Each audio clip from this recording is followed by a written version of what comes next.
Yo, what's good, guys? Welcome into the video, and in today's video we're gonna go over everything we know about MLB The Show 23 up to this point and go over some ways to potentially improve the next game, and I'll also give you guys a couple of predictions as well.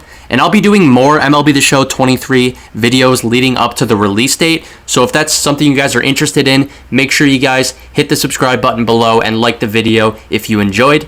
But let's jump right in. The first thing we're going to go over are the cover athletes for MLB The Show 23. I'm going to give predictions. I'm going to give 4 players from least likely to most likely, starting off with the MVP Paul Goldschmidt. And I think least likely out of the 4 is going to be Goldschmidt just because of the popularity piece.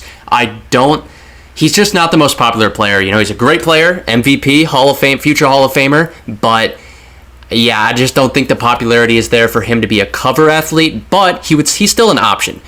And then I think the next guy who has more of an outside chance is going to be, yes, again, Aaron Judge. And I know what you guys are going to say. He's been it before. I know that.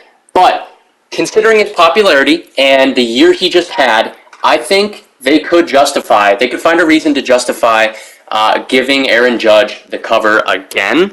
He just had that monster of a year, and yeah, obviously the popularity, you know, the Yankees thing, all of that, I could see him possibly getting it. But I think the 2 guys that have the best chance, one being Jordan, World Series champ and monster postseason, I think he's just becoming more popular as each year passes. Still young, so he's kind of one of the faces of baseball right now, so I think Jordan has a really good chance of getting it. But I do think there is a favorite, and that favorite is none other than AL Rookie of the Year, Julio Rodriguez. And yes, I think they like giving the cover athlete to someone who is like an up-and-coming star. And I think that is exactly Julio Rodriguez. You know, guy has a chance to become the face of baseball, one of the faces of baseball, and I think they're going to jump on that. And I think most likely he's going to get it. I can also see some of those other guys, though, like I said, getting it as well, but I think Julio has to be the favorite. So MLB The Show 22 was released on April 5th, and I think we can kind of expect a similar release, for 23, right? Around April, early April, maybe late March, but probably early April, like 22. And I think we could start to get more information about the game, specifically like Diamond Dynasty information, probably late January. So something that's been going around recently is, and I'm not sure it's 100% confirmed, but I believe it is going to be true, that San Diego Studios will be making a separate game for the PS4 and Xbox One. It sounds like starting in 2024, so the following year, they will only make a game for next-gen consoles, PS5 and such. So what does that mean exactly? I would think that it means this year we might not see major gameplay changes or like major upgrades to the hitting system or things like that. I think those sorts of updates and everything would come in 2024 when they just focus on the one game for PS5 and next-gen console. So we'll see, but that's kind of my fear at this point. We'll see, though. So now jumping into new features for MLB The Show 23, one that's like 99% going to happen is the DH coming to Diamond Dynasty. And as you see here, the DH is in other game modes in MLB The Show 22, but not Diamond Dynasty, and that should also be coming in MLB The Show 23. I do want to say I will be making a full video soon, I don't know when exactly, but on new features I want to see in MLB The Show 23, but I'll still give you guys in this video a few ideas for possible features they can add, and one being an update to mini seasons. I think the idea of mini seasons for offline people was great, right? Rewards are pretty good, and yeah, it just makes a lot of sense for offline grinders, but I just think the execution wasn't there. I think the packs that you got from playing it and grinding was good, but I think what they could do is add like a player or 2 for each mini seasons, month. And they did that a couple times during the year, but it just wasn't consistent, which I want them to change, and hopefully they will.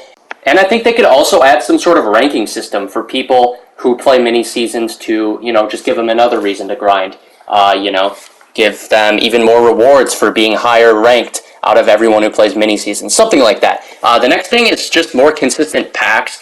especially I'm focusing on chase packs. Right away they were consistent with chase packs. They dropped 2 or 3, in the first month or two, and then just went away from it. I want, ideally, like every 2 to 3 weeks, dropping a new chase pack with a cool new card would be amazing. Also, continuing the headliners from the start of the year through like basically the end of the year. Like they just stop in, September, October, and then just don't do them anymore. I think that would be a good reason for them to drop a good card, just continuing the headliners, maybe through February or something. And I also think having a wider variety of packs in the store at all times is a good idea. I don't want them to turn into 2K and just be super money hungry when it comes to packs, but just have more variety in the store for people to choose from, to rip. And yeah, that's it for packs. The next one is, I would say, I don't know, I think they're going to tweak or possibly add in another online mode, or maybe tweak like ranked seasons, or I don't know, tweak the events somehow, just to change it up a little bit. And I know I'm being vague right now with this, but I want to get into this more in my future video where I talk about kind of my wish list for MLB 23. So make sure you guys are subscribed, because I will be doing that shortly. But that's kind of it for online. Maybe adding a new mode, or changing one up. And then as far as programs, what do you guys want to see? Do you guys like the way programs are? The featured programs, but then also, or the, featured program, but then also the other programs.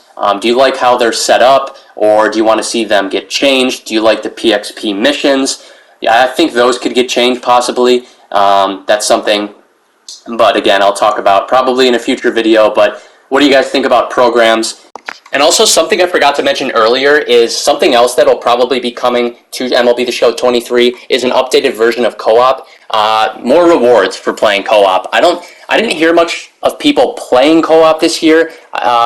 In the beginning, maybe a little bit, but I just don't think it was rewarding. And I think in MLB The Show 23, most likely what they're going to do is put a program in there, make it more rewarding to get more people on it, and make maybe a couple more updates to it as well.